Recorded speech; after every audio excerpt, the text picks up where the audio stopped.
Assalamualaikum warahmatullahi wabarakatuh.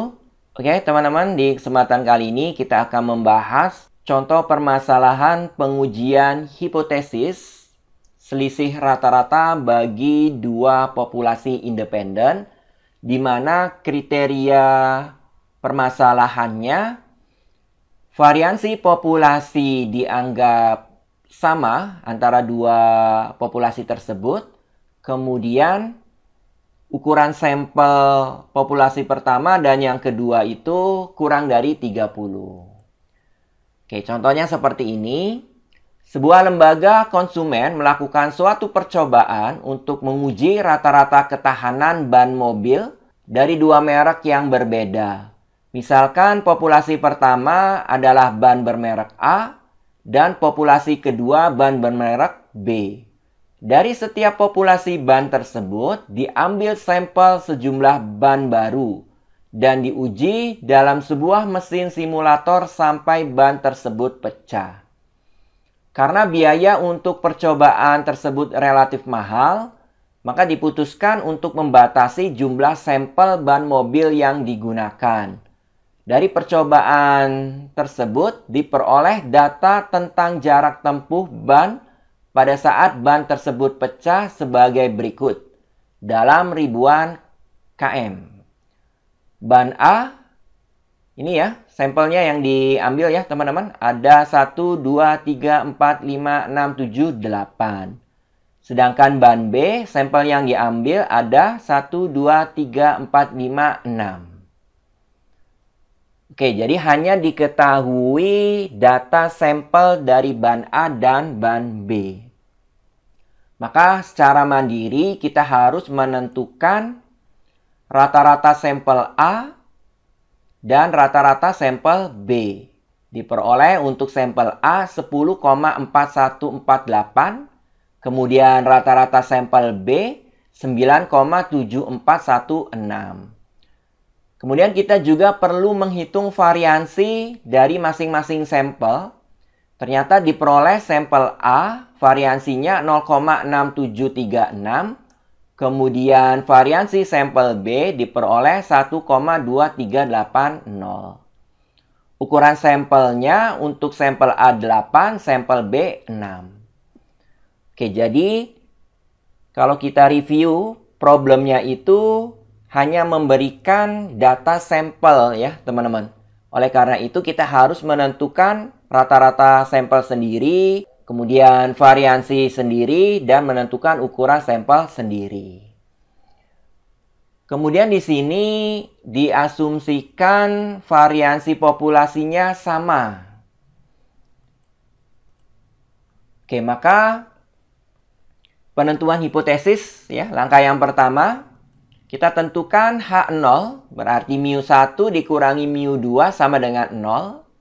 Kemudian H1, karena tujuannya untuk mengetahui apakah ada perbedaan antara ketahanan rata-rata ketahanan ban A dan rata-rata ketahanan ban B, maka kita cukup menggunakan dua pihak. Ya, berarti H1-nya adalah mu1 dikurangi mu2 tidak sama dengan 0. Karena hanya ingin mengetahui apakah rata-ratanya sama atau tidak. Tidak diinginkan mengetahui mana yang lebih baik dari ban A atau ban B. Jadi cukup tidak sama dengan. Kemudian penentuan statistik uji. Oke, meskipun variansi populasi tidak diketahui dan ukuran kedua sampel tersebut sangat kecil, tetapi asumsi kedua variansi sama, maka statistik uji digunakan adalah uji T ya teman-teman.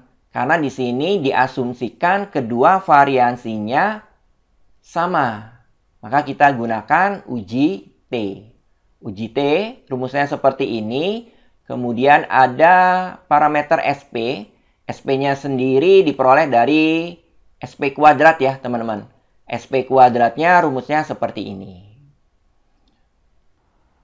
Oke, selanjutnya kita beralih ke langkah yang ketiga. yaitu penentuan daerah kritis. Taraf nyata atau alfa yang digunakan misalkan 5% atau 0,05, dan dari langkah yang kedua kita mengetahui bentuk hipotesisnya adalah dua pihak. Karena ini adalah uji T, maka kita harus hitung terlebih dahulu derajat bebas atau V. Rumusnya adalah N1 ditambah N2 dikurangi 2. Berarti 8 ditambah 6 dikurangi 2 diperoleh 12. Selanjutnya kita hitung T tabel. Karena hipotesisnya dua pihak, maka alfanya dibagi menjadi 2. Yaitu T 0,05 dibagi 2 berarti T,025.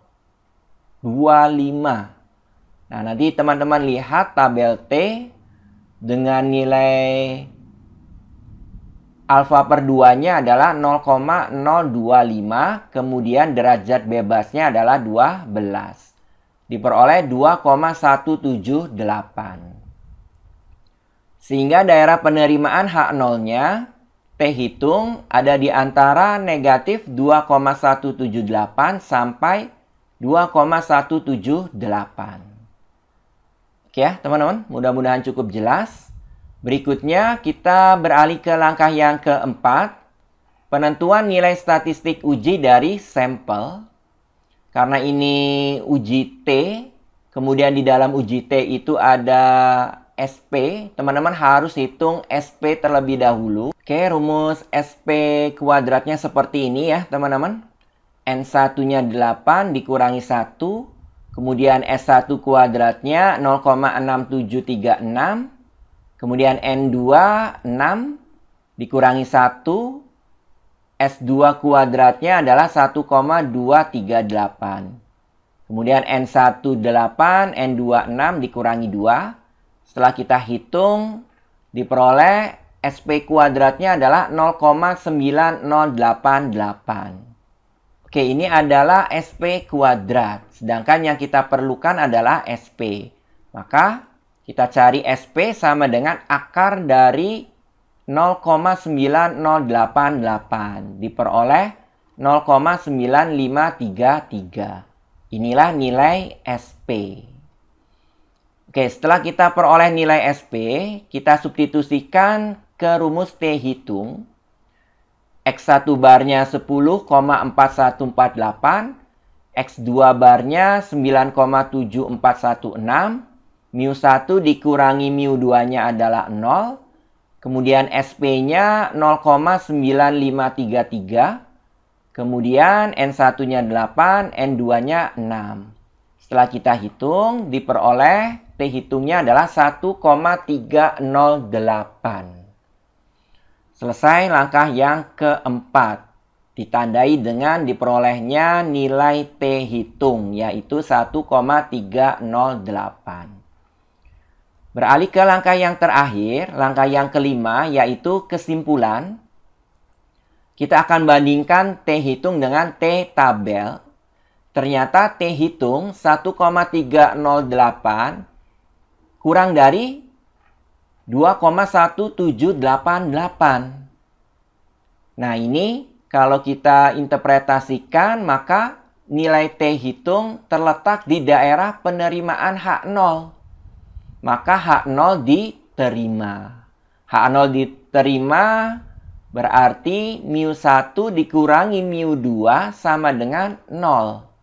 Kalau kita interpretasi, berarti bahwa walaupun nilai rata-rata kedua sampel tersebut kelihatan berbeda, ada selisih ya teman-teman, tetapi hal ini belum merupakan bukti yang cukup untuk menyatakan bahwa kedua rata-rata tersebut berbeda secara statistik. Jadi, rata-rata ketahanan kedua ban tersebut masih dianggap sama. Oke ya teman-teman, mudah-mudahan cukup jelas dan mudah untuk dipahami. Sekali lagi, ini adalah contoh pengujian hipotesis untuk selisih rata-rata dua populasi independen, di mana kriterianya variansi populasi yang pertama dan kedua tidak diketahui, tetapi diasumsikan sama, kemudian ukuran sampel 1 dan 2-nya kurang dari 30. Oke, saya akhiri terlebih dahulu. Wassalamualaikum warahmatullahi wabarakatuh.